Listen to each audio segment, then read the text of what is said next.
Hey guys, I am back with your part 2 of how I make my Nutella stuffed cookies. So just a quick recap. Yesterday we went over how we make our cookie dough. I know you can tell that I have some cookie dough that's kind of flattened out. I did pre-do it, that way you can kind of see how I mold it. Um, we did our brown sugar yesterday. We did our cookie dough yesterday. We let it chill. I do apologize I didn't get this video to you sooner.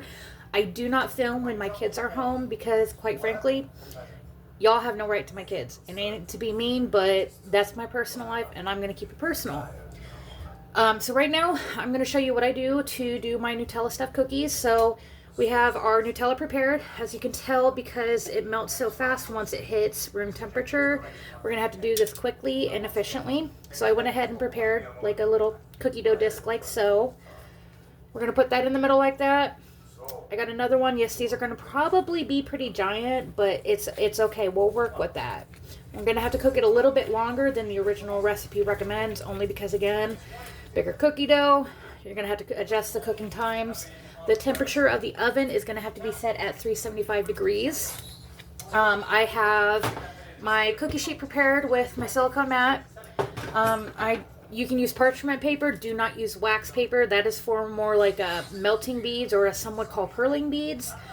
Parchment paper is a really good alternative. It'll help prevent sticking. I would not recommend using foil because that foil is going to heat up. It's going to cause the bottom of the cookies to burn faster than it should. So we did this. Again, because the Nutella is pre-frozen, we're going to have to work pretty quickly on molding these together. I do already have the oven set. It's already been preheated. I'm going to pause this real quick, grab another one, and then I'm going to show you again how I do it. Alright, so I'm back with another round of cookie making. We're going to take about a tablespoon for once. We're going to do a total of 2 tablespoons of cookie dough. So, obviously that's a bit more. So we're going to get the dough a little bit like that, like so. We're going to roll it out a little bit. We're going to flatten it.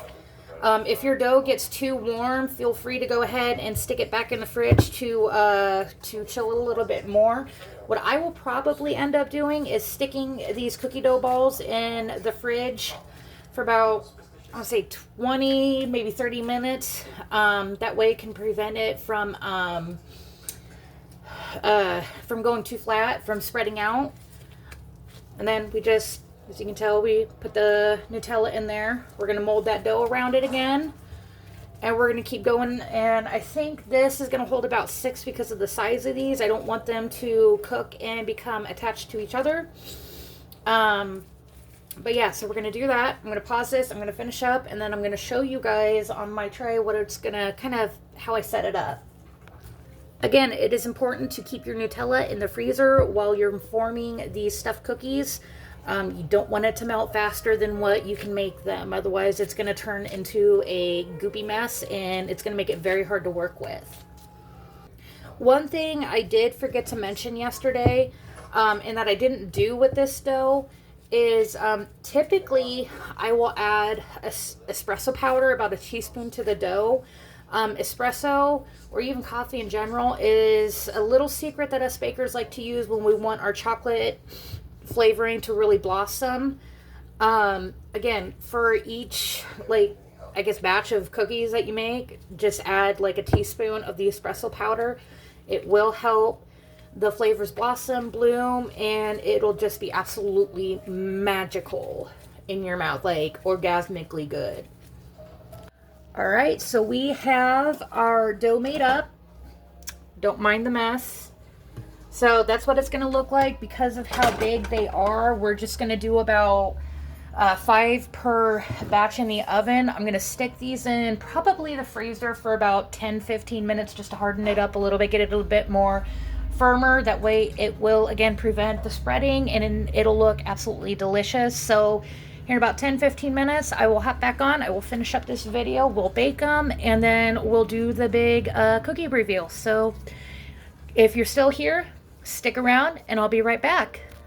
Alright, so I went ahead and put the cookies in the oven. I set the timer for about 18 minutes. It may not take that long, but it might take a little bit longer because of the size. You want the cookies to come out with golden edges.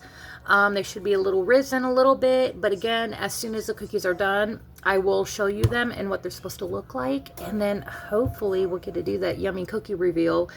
But yeah, so I will be back in a little bit, and I will, yeah, hopefully you enjoy this little tutorial. All right, so I baked the cookies. Unfortunately, I didn't spread them far enough apart because guess what happened? Yeah, you really need to make sure you're not putting them too close together like that. Probably 3 inches apart would have been better. But yes, that is about what you want it to look like. The cookies, the edging, and all of that. You're going to want them to cool off on the cookie sheet for about 10-15 minutes and then transfer it to a cookie rack to finish cooling off. And then, yeah, so I'm going to let them rest. We'll come back. We'll do the cookie reveal, and hopefully you guys will remake it on your own time and thoroughly enjoy it. All right, guys, so here we go. The big cookie reveal. So, I mean, look at that. Look at this little finger. Well, I mean, look at that. I mean, you just can't get enough of that.